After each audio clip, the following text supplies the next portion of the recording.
You go to Minnesota, and it's at Minnesota that you make a deal in your contract, the Notre Dame clause. Yes. And this is interesting.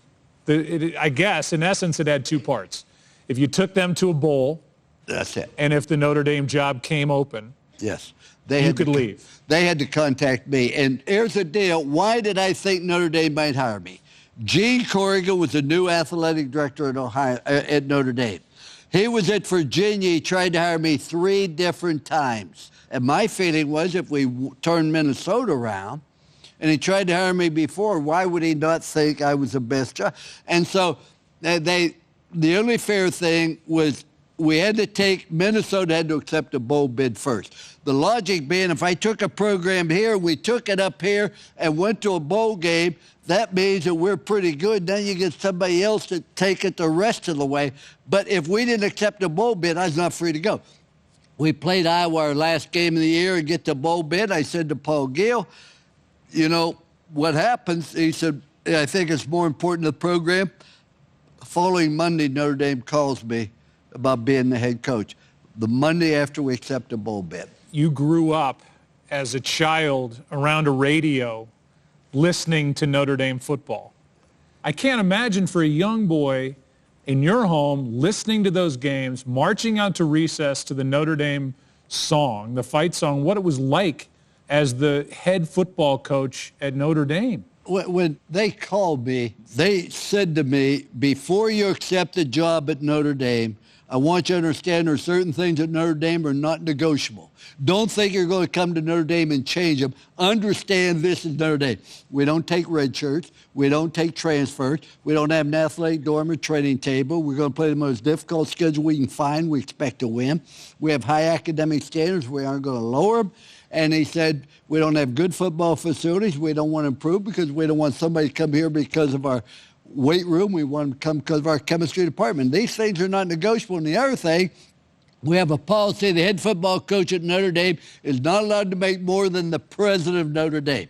And the president of Notre Dame is a priest that took the vow of poverty. That's not negotiable. So when you go there, you aren't going to go say, we need a new weight room. No, that is not negotiable.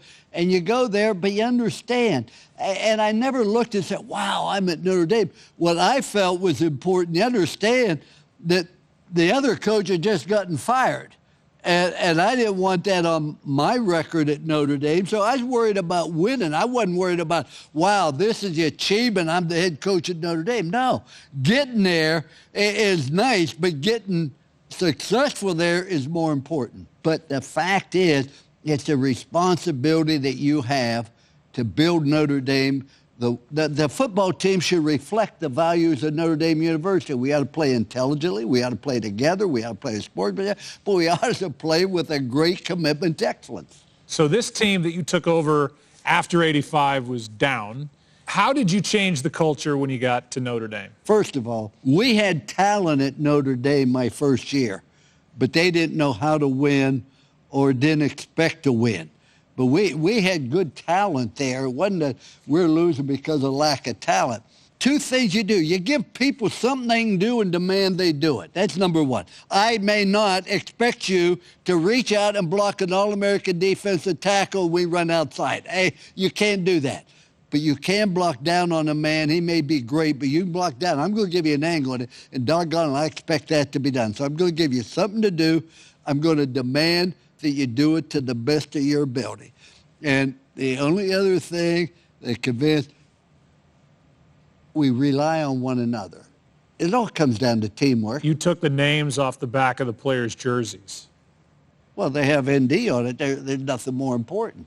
You got Notre Dame on it. Why do we need your name? Don't yell at me.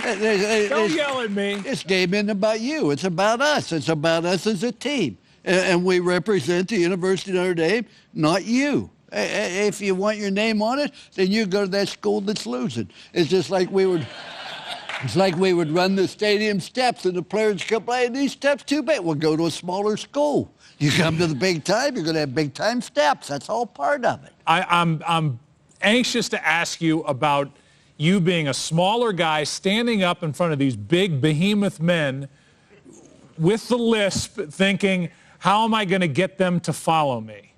Does that make sense? Is that a fair question? Oh, yeah, it's a fair question. I think the players are always scared of me. I have no, because I was so intense. But this was important. Usually, when you take over a job and you go in and meet the team for the first time, usually say to them, I know you had no choice in who was going to be the head coach. Nobody allowed you to vote, and if you did, you would not have picked me. I understand that because you hear I'm a disciplinarian.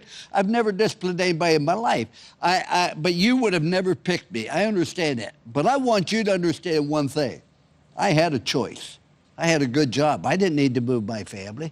But I came here because I thought if we worked together, we could really do some special things. So I had a choice. I know you did. But I hope you always remember, I wanted to be with you. I hope you want to be with me.